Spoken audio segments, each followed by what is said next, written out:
Good morning. I'm Stephen Matchett from Campus Morning Mail, and welcome to this CMM event with our partners Twig Marketing on the future for researchers. I am speaking from the lands of the Gadigal people of the Eora Nation, and I pay my respects to elders past, present and emerging. We're recording this session for people who can't be here live, but have asked to hear it at their convenience. This morning's panel in alphabetical order is star-studded one. It's Merlin Crossley, who is the DVC for Academic and Student Life at UNSW Sydney. Professor Crossley also continues to lead a lab in genetics and microbiology, and he once wrote a column in CMM on CRISPR gene editing, which I understood up to a point. Professor Crossley is an optimist for what research can change for the better. In CMM last August, he wrote, "The internet and the global flow of knowledge has heralded a new human age. While many are pessimistic about how the web provides a haven for fake news and conspiracy theories, it also provides abundant real information. If we are able to tell the difference, I think we will end up ahead." Anita Go is here. She's a clinical neuropsychologist and researcher at the National Ageing Research Institute and a Vice President of Science and Technology Australia. She describes her work at STA as advancing the public good by bringing scientists, technologists, societies, governments, industry and the community together. QUT VC Margaret Shield is unwell, so many thanks for her university's DVC research, Christopher Barner-Kowalik, who has stepped up on very short notice. Thank you, sir. Like Professor Shield, Professor Kowalik is a chemist, and last year he won the Australian Academy of Sciences Medal for his discipline. Whatever the future for research is, it will, in his judgment, take time to emerge and depend on independence. In March this year, he wrote, "The majority of discoveries have been made by giving outstanding scientists the freedom to follow their ideas unhindered over long periods of time. Governments focused on growing a nation's prosperity forget this at their peril. If you're investing into science, you need to have a 15 to 20-year time horizon." Caroline McMillan is with us. She's the Chief Scientist of South Australia, just appointed for a second term. And before that, she led that quite remarkable research regional powerhouse, the University of Newcastle. She recently made the case for research in South Australia as the state transitions from what she described as an economy built on traditional manufacturing to one built around clusters of high-tech industries such as defence, space, renewable energy, cybersecurity, health, biotech and data analytics. These industries are underpinned by a deep science, engineering and technology knowledge base, and it is critical we acknowledge and recognise the depth of STEM talent. And Ariana Otto is with us, again on short notice. She's a very new Monash PhD, and I thank her for sparing the time. She describes her research, which I'm not entirely sure I understand, as developing a, quote, brain organoid on a chip, which is a predictive model to achieve a better understanding of the human brain and predict potential neurotoxicity of nanomaterials. I imagine that's going to make life a good deal easy for researchers. Thank you for all of you being here. I know you're busy and I'm grateful to you for sparing the time. A couple of weeks ago, research data analysts Clarivate released their 2021 citation report. And what stood out was the impact of the pandemic, but across way more fields than medical science. There were 25% more articles and citations in 21 than in 2020, and not just articles about COVID-19 itself, but a massive growth in research on aspects of the global crisis that it created, from the influence of lockdowns on measures of social economic equality, through to how disruptions in the supply chain affected agriculture. The massive and rapid response of the scholarly community to COVID-19 extends far beyond medical care or medical science, and its ripples will continue for years or decades, Clarivate stated. Chief Scientist McMillan, will the pandemic change research focuses in the broad and create new senses of urgency that endure in research practice? Look, the short answer, before I give a longer one, is if we learn from it. The longer answer is, I think we were stress tested collectively by the pandemic, and we learned from something we had not the opportunity to prepare for, but which came upon us as a global crisis. And what we learned, I think, firstly, was the value of research. The value of decades, actually, of research, which had placed particularly Australia in an excellent position to provide advice to government on a range of aspects that not only included deep advice on mRNA vaccines and the biological processes, but as you've highlighted, went well beyond into areas that were impacted by the vaccine. Now, this was a surprise to some, and not only did we find that we were relying on science and key science carried across in usually basic processes, fundamental processes across decades, but equally the global networks that those scientists had established. So a chief scientist of Australia could reach out to a chief scientist in any state, ask a question that he had been asked by, at that time, Alan Finkel, he had been asked by a minister, and that chief scientist could reach out into that network of researchers who would reach out into their global counterparts. Now, that is stress testing a system and finding that you actually have a lot to gain from having that capability and capacity at quality, at built on depth, and built on clarity in advice being provided back. What wasn't a sell being provided back in terms of selling a message, but actually providing clear, cogent, absolute advice with the caveats that should be put on it, and also bringing in the global context within which the advice was given. You know, that's a remarkable. So we were stress tested in a positive way there. But I should also add that in the stress testing, there were negatives, strong negatives. And on the other side of the equation, just as we were understanding as a community over breakfast, talking about mRNA and having, you know, deep conversations around vaccine hesitancy and psychological and neural pathways that, you know, propelled us into doubting and how and in what way to, you know, support people come to conclusions that weren't so impacted by algorithms and the social media. At the same time as that, we were seeing the loss of research capability and capacity from our universities. Because in stress testing our system, we found a lot of those researchers were there because of the income being generated by our great international students. And so therefore, the capability for the future was relying on the ability to attract students from outside Australia into our university system, something we'd always understood. But the impact of the loss of that core and obviously not secure income caused a great impact of hardship across the very vulnerable groups of contract academics, contract researchers, young PhDs. You know, we suddenly found that we'd built a system that was very wobbly. So stress tests from the pandemic, plus on the absolute value of what you have, stress testing now sovereign capability and the issues that arose for us in the pandemic, clear that we need that capability and capacity. But what we found in Australia is we view a research community as nice to have, not must have. And we're actually prepared to let the very youngest, best emerging new minds actually be the casualties.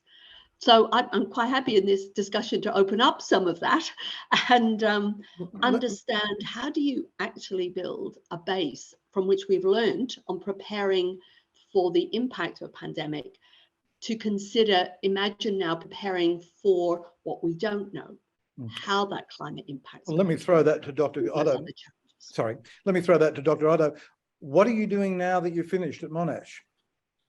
Well, I did 6 months in consulting. My passion is business development, and I'm really keen to help researchers deliver their inventions to their community. And I know from the researcher perspective, that's something we maybe are not fully aware of.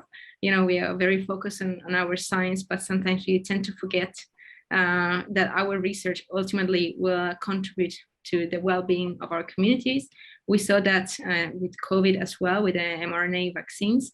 So something that was maybe sitting in laboratories for 10 years, many research groups around the world were busy researching in the field. And then when an emergency evolved and appeared, basically that science translation is what helped us with the pandemic. So that's what I'm doing right now. I just did 6 months in consulting to develop a little bit my business skills. And now I'm looking for my next opportunity in the field of tech transfer and business development. Merlin Crosley, what's the mood like in your lab? Oh, there's infectious optimism. I mean, you know, I can't help it, but I do think that science emerged stronger. I think there was a period of an erosion of trust of big institutions over the last few years, but in Australia, at least, you know, chief medical officers, health officers were respected. They worked well with politicians. I think we saw, Sydney Brenner used to say, magic doesn't work, religion is unreliable, but science works. I think the whole world knows science works. So we're optimistic for that. And the other thing, you know, Carolyn said, is that sovereign capability became a big issue. And I think we can be fairly confident now. Governments invest in protecting their people. There will be continuing investment in health research, I think environment, climate research, and defense research. So we're optimistic, but individuals have a precarious existence. And Carolyn mentioned that. I think this is the case that, you know, Christopher said you need 20 years solid investment in research. I agree with that, but you can't give that privilege to everyone. So I think there's a hyper competition, and it's worse than I've ever seen it for young people because the career paths are precarious. But overall, I think we'll see more research done than ever before, but more people vying for those positions. So that's the quandary we find ourselves in. Thanks. Professor Koalik, is there a dichotomy in what Merlin's saying there, that governments are going to clearly invest much more in research, but state governments, New South Wales and Victoria, spending a bomb in various aspects of medical research. But in general, are both sides of politics going to try and link that to jobs? Well, I think if we look at the research investment in Australia, and it's commendable what state government is doing on an individual level. But if we look at Australia's investment in research as percentage of GDP, and you compare that to other leading nations, the picture is actually quite dire. I think we sit about at 1.7% of GDP. Last time we reached the OECD average was in just about reached us, was in 2008, and since then it's been a steady decline, and that decline is from the public purse, but it is also from the private purse. So it's a combined figure.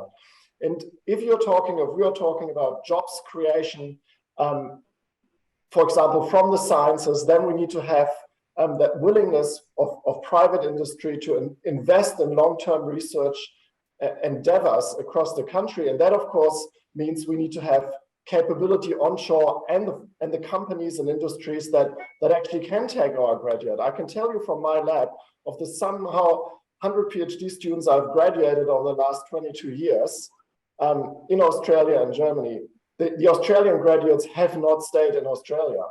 90% of those went to the US, to Europe, to England, to Japan, because their qualifications in Australia outside academia or research institutes didn't find a fertile ground to fall on, because they were simply seen as overqualified as chemists.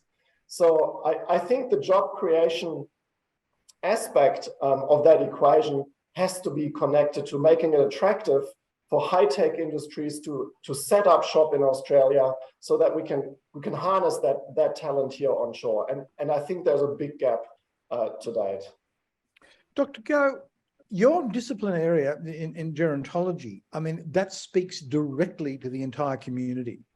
Has the pandemic changed the way people look to what science can accomplish? Have their expectations risen? Have they a sense of gratitude? So we had the pandemic, then we also had the Royal Commission as well into aged care quality and safety, which really shone a light into the quality of care that we have. And the report was literally entitled Neglect. So we know that there's some way to go, and then the pandemic kind of highlighted, you know, we know that older people can be more vulnerable to COVID and the consequences of that. So it's been a really busy time in terms of, you know, looking at older people, and then also the barriers of actually conducting work with older people in a pandemic. So for example, I do a lot of clinical trials and they ground to a halt because, you know, nobody was coming into the hospital to do clinical trials, and it was a policy that, you know, non-essential clinical trials didn't happen. And then I do a lot of work with the aged care industry and with service providers. And obviously they had other much more important and crucial things to do rather than conducting research. So there's a lot of barriers in kind of conducting research. But as you say, it is crucial to support the aging population. I mean, the census data just came out. People, you know, 21.5% of us are baby boomers, and, you know, it's one of the major parts of the population. People's life expectancies are much longer. People can expect to live to their 80s now. So we need to kind of invest in the research capability of working, you know, in healthcare, in aging science, in accessibility, in architecture. And, you know, people are talking about kind of supporting the research workforce, and I've been kind of listening with much interest kind of about how we do that across, I guess, research in general in Australia, and kind of diversifying, you know, what the research workforce looks like. So what do the researchers look like? They're diversifying their career paths. So academia is not the only career path that you can have if you go into research, and kind of rewarding people moving into industry and coming back, or moving into policy and coming back, and not calling that a career break in which you don't publish, therefore you die in the grant system. And yeah, and kind of that diversification of kind of discovery versus translation. So we actually spend quite a lot in translation at the moment, and I'm in translational work, but we need the discovery pipeline to feed into that.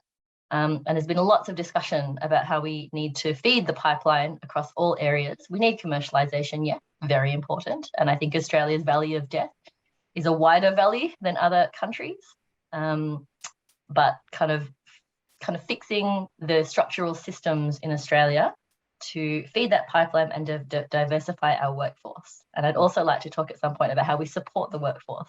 But that's my point for this. The previous government made it pretty plain that they were keen on investing in applied research that they could see having potential from the start. The new government hasn't really made its position clear on what they're going to do, although in opposition, the indication was they were going to support the previous government's legislation, which has not yet come on. Is that a challenge that needs to be explained fully electorally, that all the work that happened in the pandemic so quickly didn't just start, it came from a long period of research? Merlin? I mean, I think it's great if people appreciate that. Everyone who talks about mRNA vaccines explains how that's, you know, 30, 40 years of work. You can't just do it from a standing start. And, you know, these talks are about preparing for things you can't prepare for. The only way is to have intellectual capability. That's how humans have survived so long in the world. So it's great if we can explain this. I just say my main criticism is too many little schemes. I think what Christopher said about investment as a proportion of GDP, if we could get a government that had the vision to lock in investment of, say, you know, 2% of GDP, then everything would become simpler to us. All these little schemes, even some of the commercialization and translation schemes, are little schemes with short-term funding. And that's not the way to generate an innovation culture. Thanks. And the issue of kind of short-term contracts for people as well, which is just not compelling. So for example, you know, you hear of 6-month contracts, and then at the very most, if you get a fellowship, it's a 5-year contract. And then you're on the grind again, trying to get more funding in which you get 10% success rates. So this hyper competitiveness of our industry kind of really kills collaboration. And I think one of the things that came out of the pandemic was the value of open science. So when people, you know, discovered the genome, they released it straight away, which was amazing, and just led to so many things that saved lives, literally. So this concept of open science and team science, so maybe not publishing under your name and valorizing the PI, but publishing under your team name and capacity building, and just cutting out that intense competition in science, which leads to siloing and protectiveness, I guess. I wonder if I would just, I was going to pick that point up actually, because it just reminded me when I talk with people across the state and all sorts of different backgrounds, you know, it might be in a supermarket and it might be on in a sort of high-tech environment. The issue is that, you know, parents in particular I talk to, you know, when you say, oh, well, you know, what can you do with science? You know, you can be a doctor and you can be an engineer, and that's about it. Science has not been understood either within our good communities, but also by government and those who are positioned to move forwards on this. It's not considered to be a profession. And to be honest, it has none of the protections of a profession and none of the obligations of a profession. So in Australia, we're trying to deal with these major world issues. You know, how we decarbonize our industry and our community and our technologies and bring technologies to bear to do that. How are we going to grapple with some of those issues relating to sovereign capability? And yet we expect to be able to do this with a workforce that no one has shown a commitment to. There is no Royal Australasian College, you know, which determines, for instance, how physicians are both remunerated in their conditions, but also their obligations. We don't have a professional body for science. We have a cobbled together system where we expect parents of, you know, emerging bright kids to somehow invest in that system, which they can't see as a profession and which isn't actually understood nor organized as a profession in Australia. So I think it's actually time to actually give some real credible thinking to how we move to a more professional base for how we're going to prepare for the unknown, particularly that which is going to require innovation, new technologies and understanding of those technologies and their application. And I mean seriously, there's a lot of hand waving about it, but actually we have stress tested it this last pandemic, and we have found it really significantly wanting. Who would want to sign up for a research career at this point when they've seen just what's happened? And I don't know that they'll find their roles in our industry or business. I'd love it if they did, but actually they make different career choices. So I think what we can't risk as Australia is actually making this body, this professional body, work in an unprofessional way. So I think we should begin to put some effort into that. And what I will say, in insecure employment, women are always the first to go and the most at risk.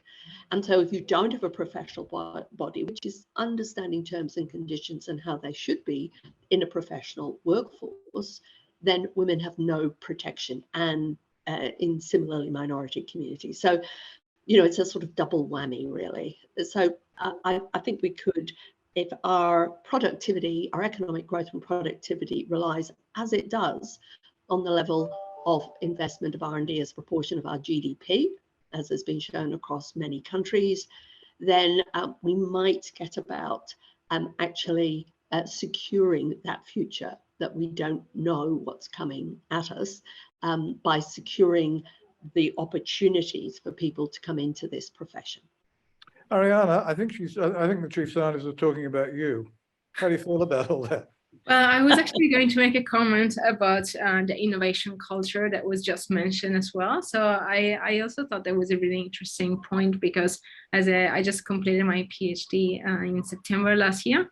And I was actually quite lucky because I was heavily involved in a commercial project that led to filing a provisional patent. So I was really fortunate compared to the majority, I would say, of my fellow PhD students, because I could really understand what it means to develop science for the community, what it means to have a project that maybe one day will be really used, in my case, in research and development, what it means to pitch that to an investor. And it really helped me understanding that besides the wet bench career, there are many more career paths that we should actually explore. So in terms of this cultural shift, I also think there should be this, let's say, early stage synergy between academia and industry, because if we expect young graduates to start a career in industry, they also should find it appealing, since they are learning their science and also learn new skills that are easily translatable into industry. So yeah, that was a bit my comment on what was said. Well, you've written about, you're essentially, as I understand it, optimistic about the future for science and its way to communicate to broader communities, despite the anti-vax stuff. Has the pandemic been good for science's reputation in the community? I think hugely. I think the fringe, extreme anti-intellectual stuff gets a platform, but you look at the uptake of vaccines and the compliance with well thought out health orders in both Australia, New Zealand, and a whole lot of other countries. I think that there'll be a lasting national pride in this. I have very mixed feelings about national pride, but overall, I think that it is important. And our culture, our respect for knowledge, Australians are practical, reasonable people by and large. So, you know, there's always going to be, nothing will ever be perfect. But basically, I do believe in open exchange of knowledge, and I do think that common sense prevails. It's always a little harder than we think it should be. But I think it's been a terrific endorsement in science, a resounding endorsement. Can I make a point there? I obviously really value my science career, and I'm a clinician researcher as well. So I also have the opportunity and option to go back and be a full-time clinician, which I don't. But I think one of the things that I always say to my PhD students, for example, is to be open about people's futures in this industry. And it's not that the most secure of industries, and it is fairly hard grift sometimes. And sometimes people in leadership are chosen because they've managed to stick in there and they've managed to hang on by the skin of their teeth, and therefore they're the professors or the directors, rather than people who have been chosen for their leadership skills. And there's many cultural things in academia that are tricky, like work-life balance and kind of that culture of competitiveness that I talked about before. But I think one of the things, that I've done in the past that has been very valuable is going into schools and talking to younger people about science. And as Caroline said, people don't know what exists out there if they're not exposed to it. So even now I'm learning every day about new types of science and new types of scientists that I didn't know existed. So that going into schools and opening people's minds about what is available out there, what you can do to make a difference in the world, and what you can do, I guess, to serve yourself and your country and the world, and what science can do is basically solve problems, is just one of the things that is not valued at the moment. So I want to talk a little bit about the metrics of success in academia, in that at the moment, grants and publications, and then, Q1 publications, and you have to be, in Nature or Cell or Science. When I go into schools, where does that go on my CV? Not really anywhere that anyone cares about. When I mentor people, where does that go on my CV? No one cares. And that all impacts upon my track record and, the relative to opportunity things that I write and the rope statements that I write, which I feel that the metrics are all wrong at the moment.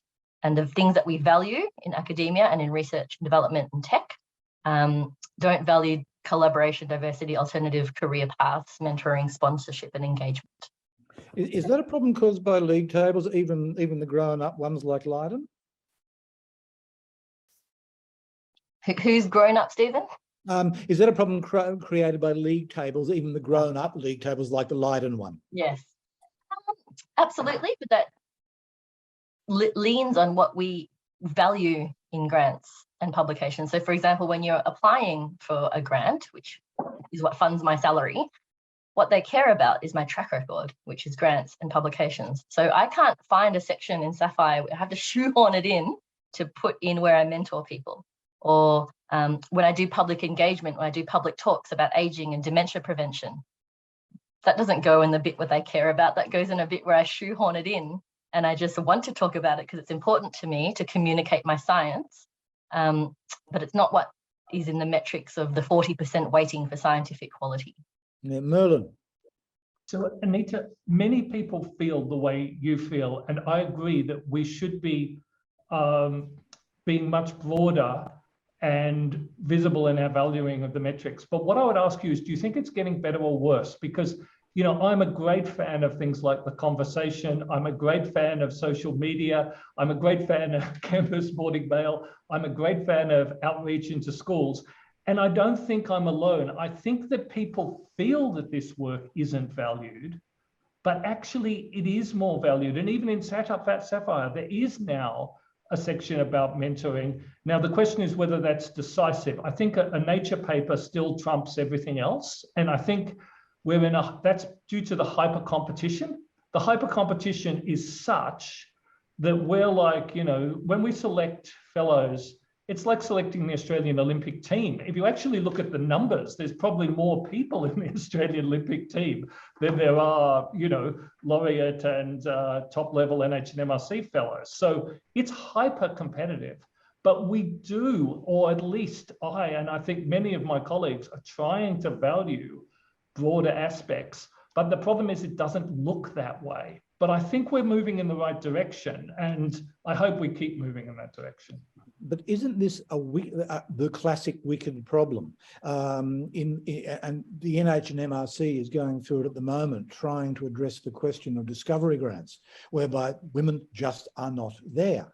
And there are all sorts of reasons for that, and they're now debating, trying to find a solution. But it looks very, very difficult trying to solve. Women take career breaks for family reasons, and then older men with long track records, because they didn't take career breaks, can make a claim on the bigger pots of money.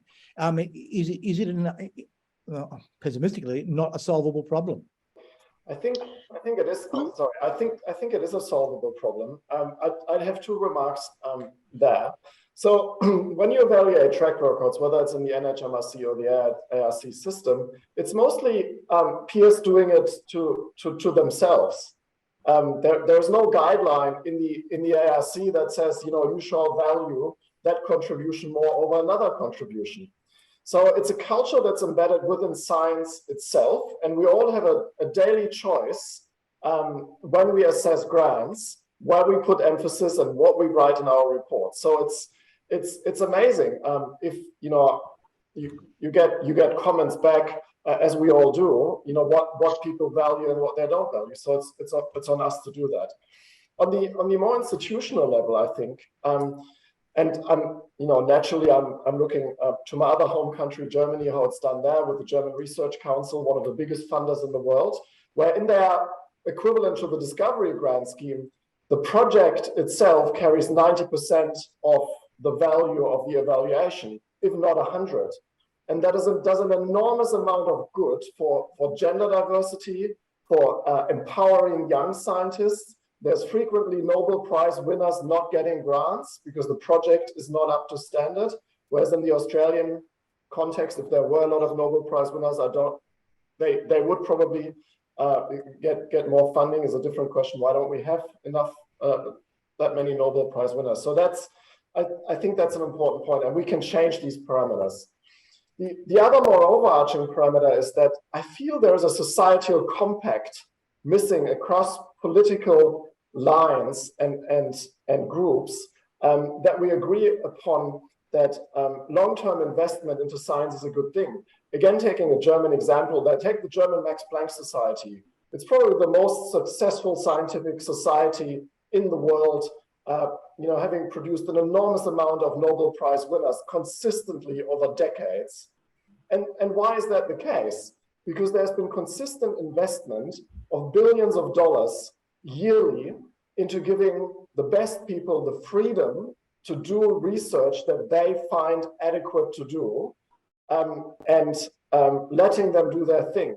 And that led to spin-out companies, Nobel Prizes. And I think we haven't matured as a country to the point where we're willing to say, okay, what we're doing as a government is making that commitment, having strong selection criteria who's in that system, then having a lot of freedom in that system, and then being strong on the accountability again. It's always got to be about the short-term shovel-ready project here. And I think we've got to get out of this state of mind. Chief Scientist? Look, yes, I think when you're talking about funding schemes where the success rate is less than 20%, honestly, it doesn't matter what we talk about in terms of criteria, because it is such an adverse situation to be in as a young person applying for a fellowship with the success rates less than 10%. I mean, there's no magic formula really that's going to mean that within 10% it's the right thing for the funding body to ask for. It might as well be a lottery, because the talent's in that pool. And when you get down, and all of us have sat for many years on NHMRC and ARC funding panels, when you get down to a list where the first page is actually the only ones that stand a chance of funding and the other 9 pages don't, you're really not in a really precise selection process within that 1 page. So I would just say that for me, the ARC funding situation is a national disaster, actually. It's really the entire body of science outside health and medicine.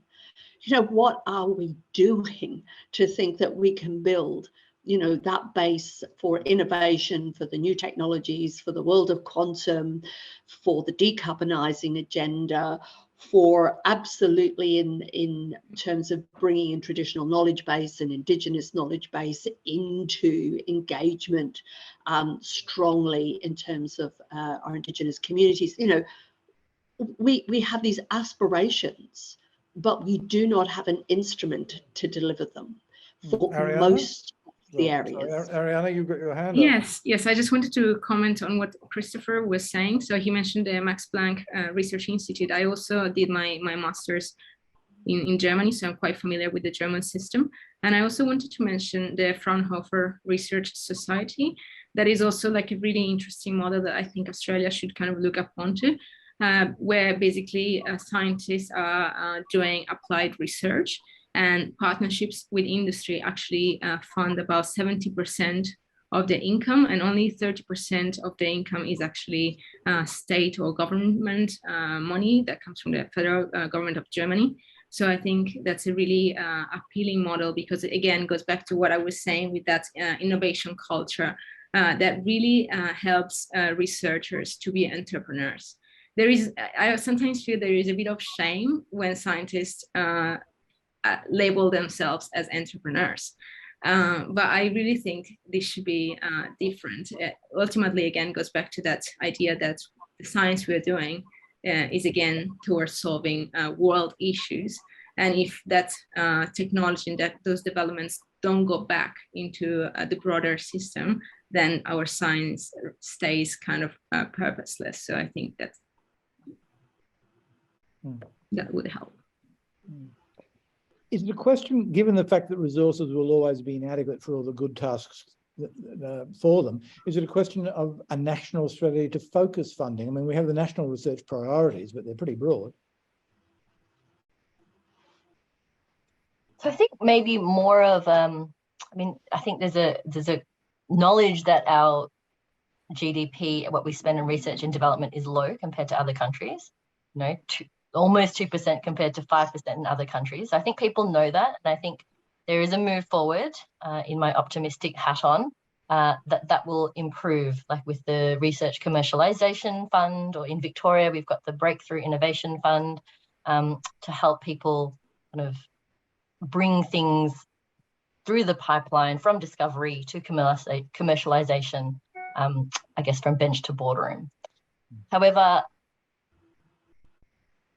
I think there kind of needs to be more of an understanding from the public as well about how much the investment brings back. So for example, in teaching, I think every dollar brings back $3 to the economy.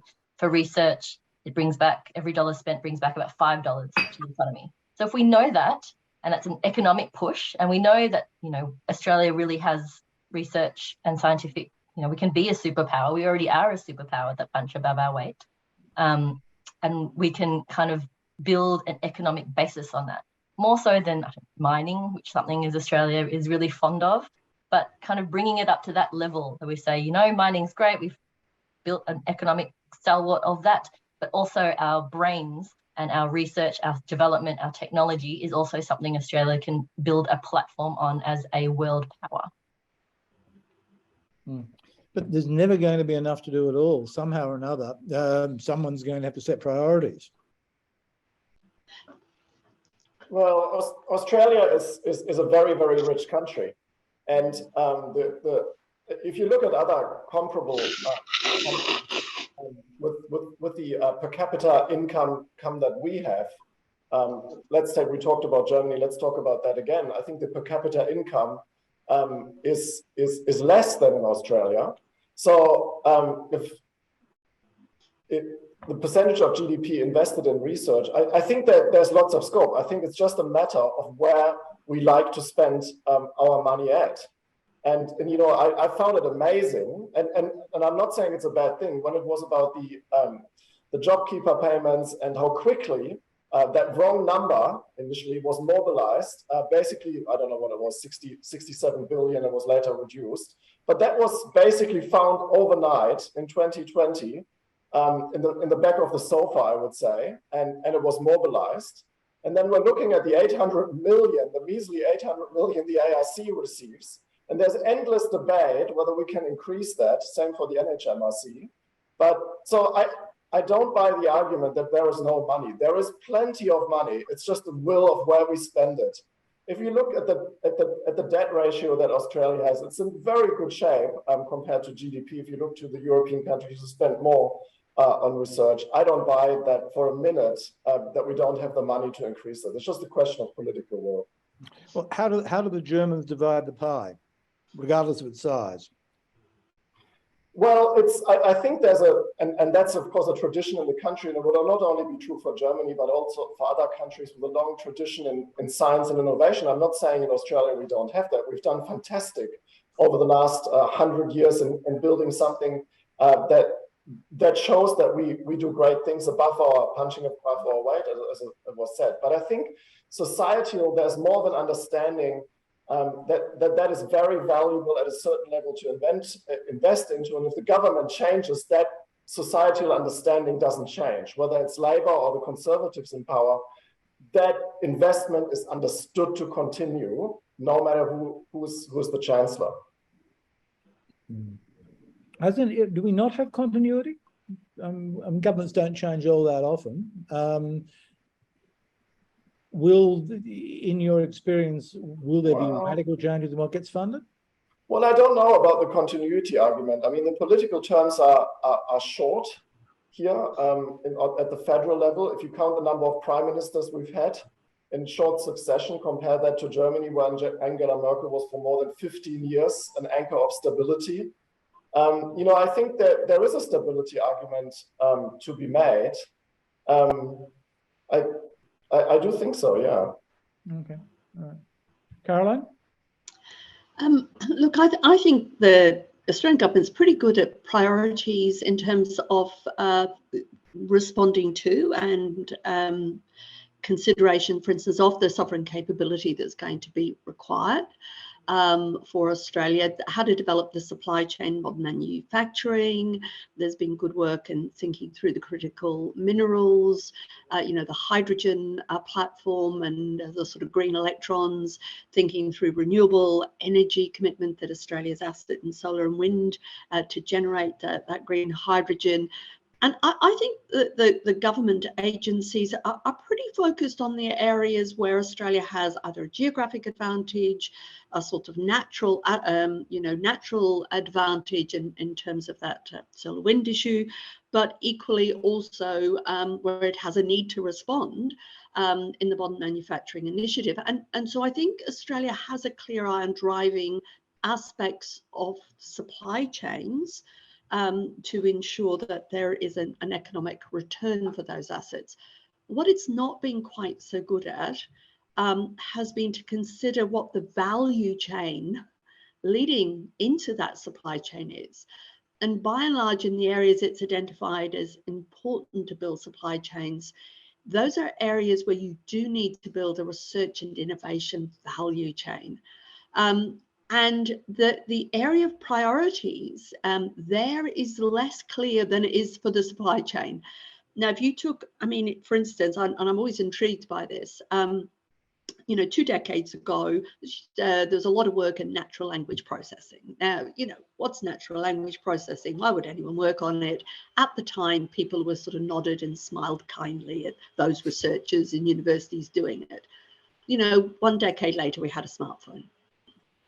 We had a smartphone because of that work. 2 decades later, we end up, it's moved into facial recognition. We end up with facial recognition being a tool that can be used. And all of that generated AI and machine learning. Now, none of us are that good at predicting when we invite the person round to dinner doing natural language processing. We're not thinking this is going to be, in 2 decades' time, the most amazing technology generated. So what I think we learn is in the value chain, we should possibly have a bit of, we're a bit of a risk in the bid. We can't predict all of it. We might see some of it. And we can be pretty sure what we need for the supply chains.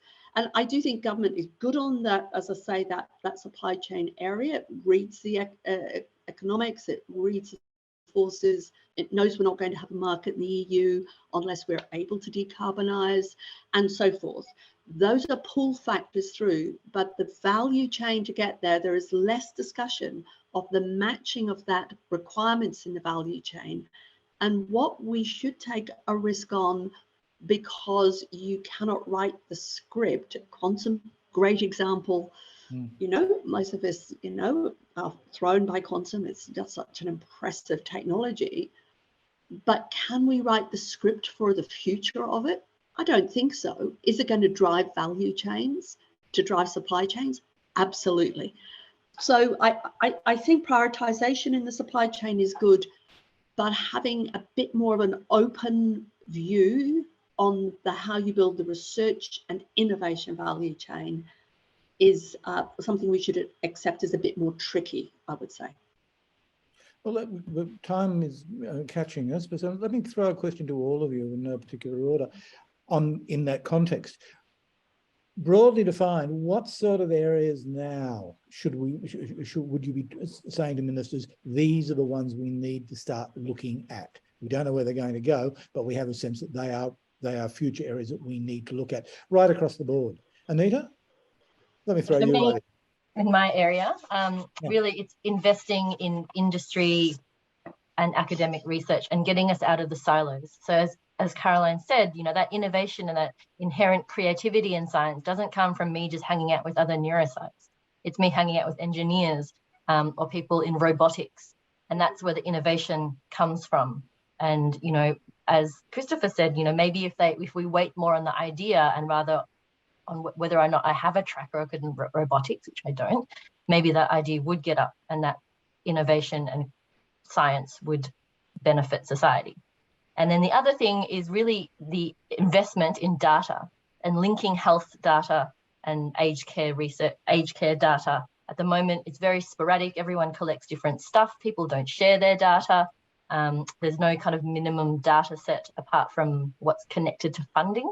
Do you have access to NCRIS, of supercomputer power and NCRIS?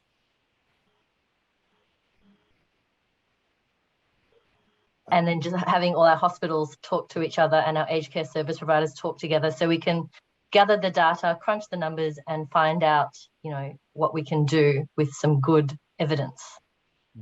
Ariana, what would you like to see? I was just thinking of that. I would say predictive models. So in general, I think these are applicable to so many different fields. Of course, I come from a pharmaceutical background, but being able to predict whether something in early stage development, a new material, a new medicine actually has a future, can make a big impact in a patient's life, into a new material that is being for construction, that would be so valuable before reaching, phase 3 clinical trials and then figuring out, the whole thing didn't work out well. And that crushes the whole research that has been done. And I think modeling is such a broad field that can be applicable to so many different topics and settings. So really boosting our modeling capability in all these different fields would be great. Christopher, in my own crude commercial way, let me ask you, what do you think might be the next big things that are worth pursuing? Well, see, it's very hard to predict about what the next big thing is going to be, and probably these predictions tell you more about the predictor than about the future. I would argue that we need to ensure, as we have done, but maybe we need to do that even more, that we're at the forefront of having a passion for understanding what is the makeup of our natural world around us. So for example, take Australia is very well renowned for astronomy, and you could argue, what's the use for it for average Joe Australian? But that's a wrong way of looking at these things, because there's cultural value in these things. Anything that we understand about the universe and how it works will ultimately contribute to the well-being of society, and that goes across all the sciences. That goes into biology. That goes into the interface between chemistry and biology, material science, physics. What is matter made of? So I would say to a minister and government, we need to have that excitement about the fundamental understanding about our natural works embedded, and how our natural world works embedded into our schools, into our universities, so that we have a drive, a thirst for knowledge. And out of this will fall out innovations that will then aid in society on a very concrete level. That would be my message in that.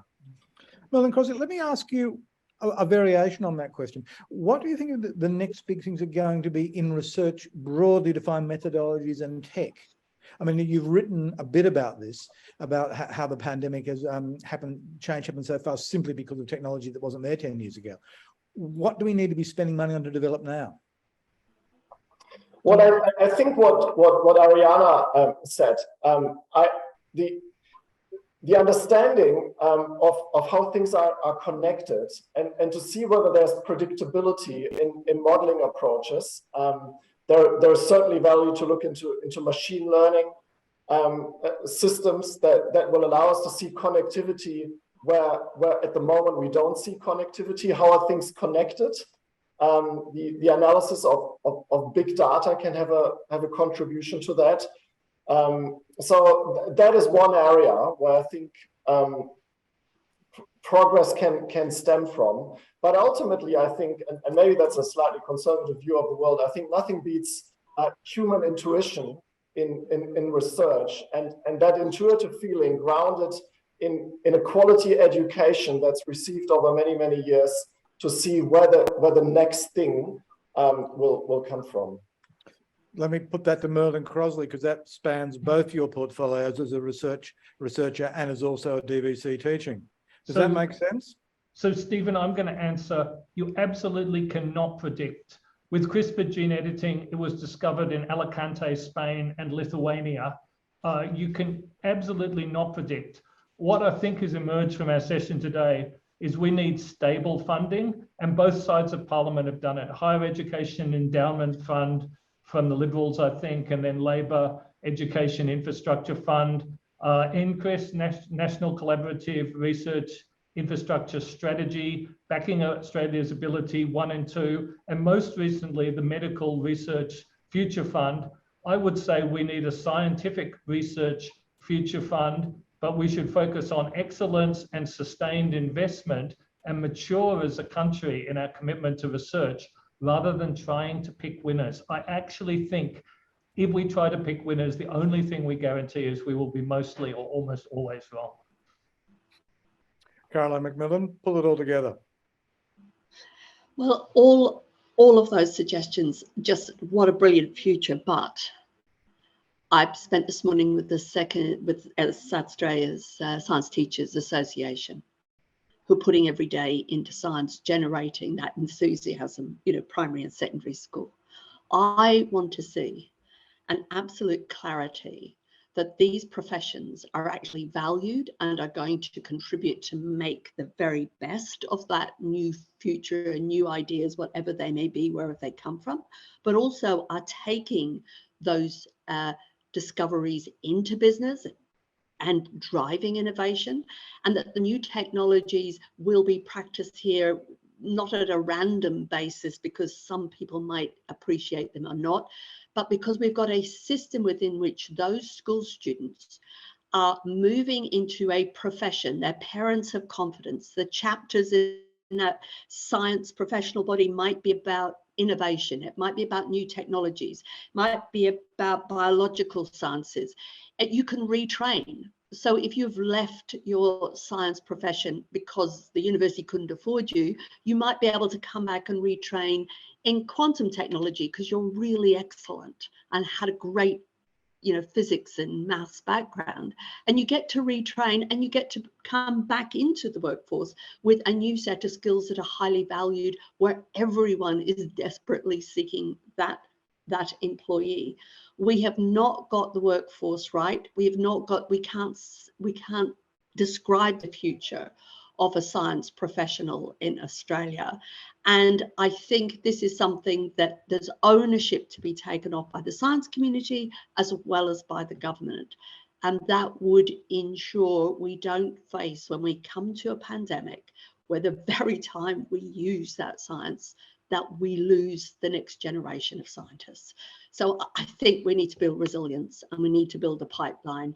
And then we've got the opportunity to deploy all of the new ideas we've heard, but the ones that are yet to come. So that's where I'm at. Thank you very much for all of you. That pulled it all together beautifully. Thank you so much. We are out of time. I know you're busy. I won't hold you up. Merlin Crosley, Anita Go, Christopher Barner-Kowalik, Caroline McMillan and Ariana Otto, thank you so much for being with us today. We'll send you the tapes, and it's been great talking to you. Goodbye. Thank you so much. Thank you, Thank Stephen. you Thanks, very everyone. much. Thank you. Thank Bye. you all.